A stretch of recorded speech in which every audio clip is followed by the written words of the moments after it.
मैंने एक short video में बताया था कि मुंबई हाईकोर्ट ने 498A आईपीसी पे एक महत्वपूर्ण फैसला देते हुए कहा है कि यह कहना कि बेटी ससुराल में अक्सर दुखी रहती है, रोती रहती है, सिर्फ इतना कथन 498A आईपीसी में सजा के लिए पर्याप्त नहीं है। उस शॉर्ट वीडियो में मेरे बहुत सारे व्यूवर्स ने कमेंट्स करके कहा है कि इस जजमेंट पे मैं डिटेल वीडियो लेकर के आऊं कि इसके फैक्ट क्या थे, कौन कौन सी बातें मुंबई हाईकोर्ट में डिस्कस हुई हैं और फाइनली मुंबई हाईकोर्ट ने अपने फैसले में और कौन कौन सी बातें कही हैं। तो दोस्तों, मैं करीम अहमद सिद्दीकी एडवोकेट एक बार फिर हाजिर हूं आपके बीच में अपने YouTube channel legal and social awareness में मुंबई हाईकोर्ट के इसी महत्वपूर्ण फैसले के साथ। देखते हैं कि पूरा मामला क्या था, किसके फैक्ट क्या थे, क्या क्या आर्गुमेंट हुआ मुंबई हाईकोर्ट के समक्ष और फाइनली किस तरीके का डिटेल ऑर्डर किया गया। तो बहुत महत्वपूर्ण जानकारी है, जुड़े रहे आखिर तक, देखते हैं कि पूरा मामला क्या था। साथियों, एक महिला के पिता के द्वारा एक शिकायत दर्ज कराई जाती है कि उसकी पुत्री ससुराल से लापता हो गई। याद रखिए कि इस शिकायत में किसी भी तरीके की क्रूरता या दहेज की मांग का जिक्र नहीं था। इसके कुछ दिनों के बाद शिकायत को बदल करके दूसरी एप्लीकेशन दी जाती है जिसमें यह आरोप लगाया जाता है कि पति और ससुराल के लोग दहेज की मांग करते थे, पैसा मांगते थे, सिलाई मशीन मांगते थे। कई बार तो उसकी बेटी ने जब कहा कि ससुराल वाले पैसे मांग रहे हैं तो उसने ये भी एफआईआर में लिखाया कि मैंने जाकर के पैसे भी दिए।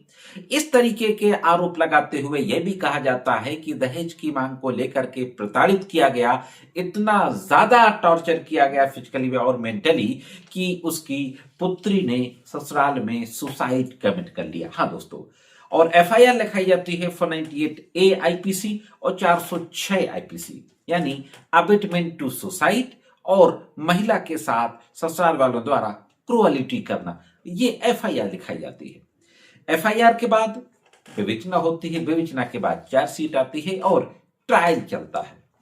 ट्रायल कोर्ट के द्वारा यह पाया जाता है कि जो अभियोजन था वह अपने इन आरोपों को साबित करने में सफल रहा है, यानी महिला के साथ ससुराल में क्रूरता करना, डाउरी की डिमांड को लेकर के तरह तरह से प्रताड़ित करना और इतना ज्यादा प्रताड़ित करना कि वो आत्महत्या के लिए मजबूर हो गई। तो आत्महत्या के उकसाने के मामले और क्रूरता के मामले में उनको दोष सिद्ध कर दिया जाता है।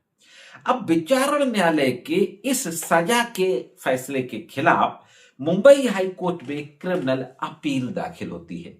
तो देखते हैं कि मुंबई हाईकोर्ट के समक्ष किस तरीके का आर्गुमेंट होता है और फाइनली किस तरीके का आदेश दिया जाता है।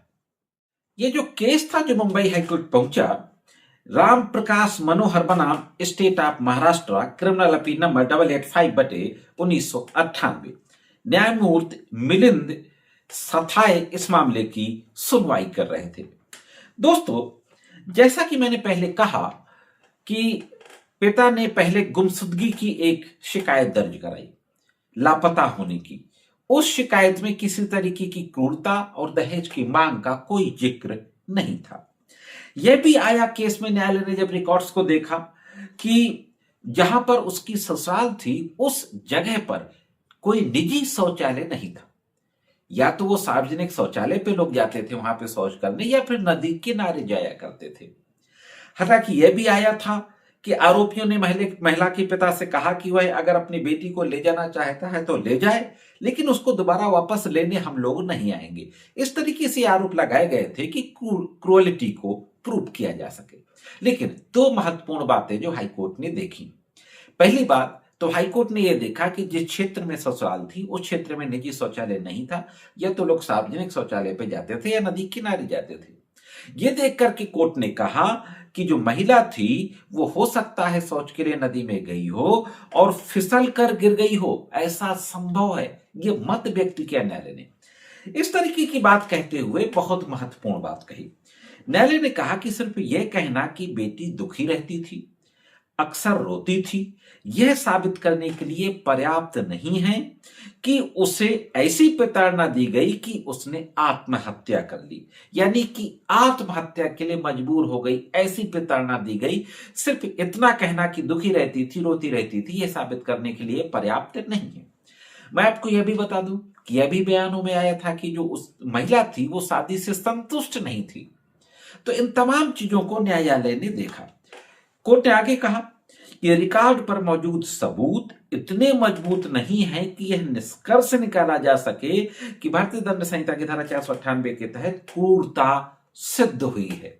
यानी क्रुअलिटी को हाईकोर्ट ने प्रूव नहीं माना। ये माना हाईकोर्ट ने कि जो सबूत आए वो इतने सफिशिएंट नहीं है कि क्रुअलिटी को साबित किया जा सके।